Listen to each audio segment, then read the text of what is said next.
Welcome to letteringworld.com.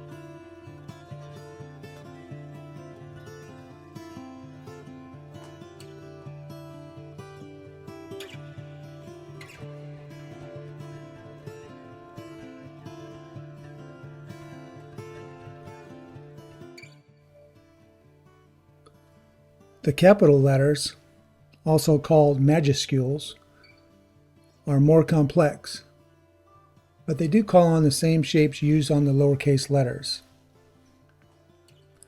On my version, these caps start with a serpentine downstroke that can be used on most of the letters to make them all work together as a group. I'm also adding these little spurs on many of the initial downstrokes for a nice little decorative touch. The letter C is a little different, but the same basic shape will also be used for the G, the O, and T and Q. The G is the same as the C with an additional crossbar and downstroke. On any of the open letters like the D or O, Q, P, you can use a diamond as a decorative element inside. The thing you'll see as I'm pinning out these letters is I use the edge of the pen quite often, so that should be done a lot to get the thin. So there needs to be a lot of pen movement to get a heavy stroke and then go to a thin stroke and use that edge of the pen to write it out.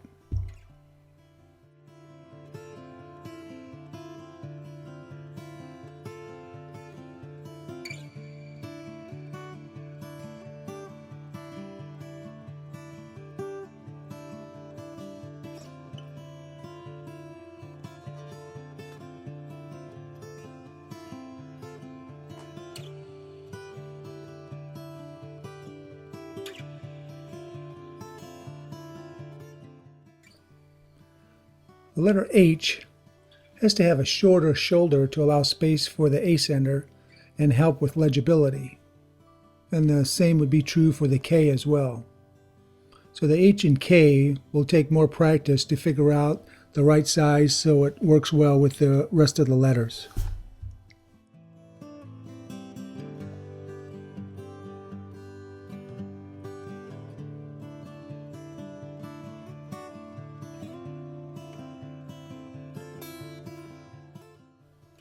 As I pin out the letters, you'll see that I do a lot of starting and stopping.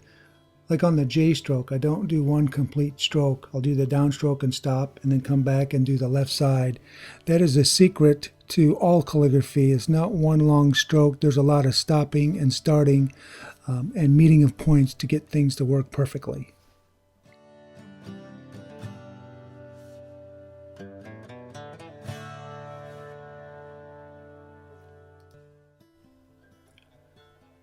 The letter M and N are very similar and sometimes difficult to draw. The center downstroke can come straight down or have a foot at the bottom like in the lowercase version. And you can use the crossbar as well on the M.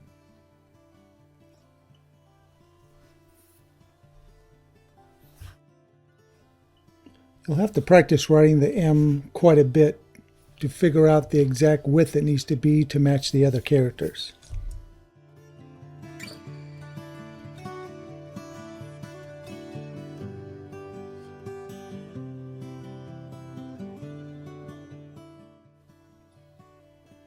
The downstroke on the P would taper just like in the lowercase version. And you can also draw the P bowl much wider and put a diamond in there as well, just like the Q or O.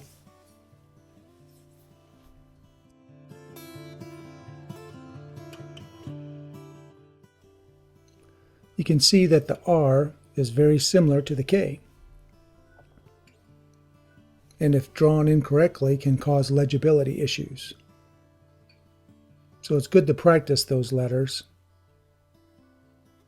And on the K, you're just keeping that right side a little smaller so you're allowing space for that ascender above.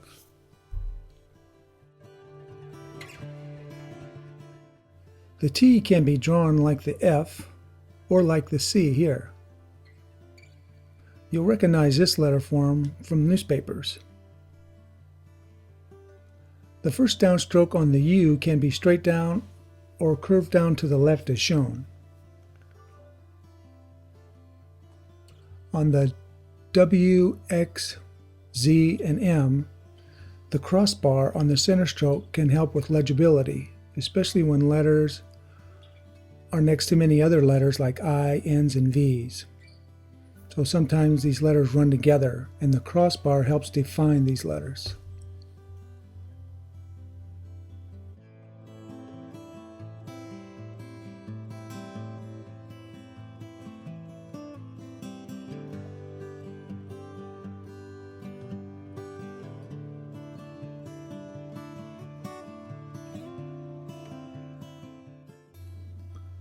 On the Y, make sure the U shape of the letter is on the baseline and the descender goes well below the line. Otherwise, the letter can look like it's floating up too high.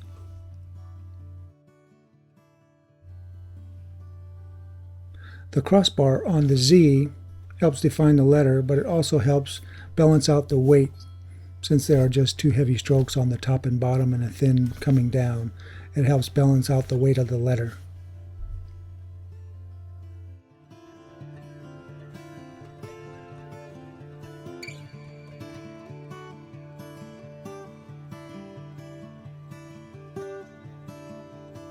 So thanks for your interest and happy lettering, and enjoy the remaining videos.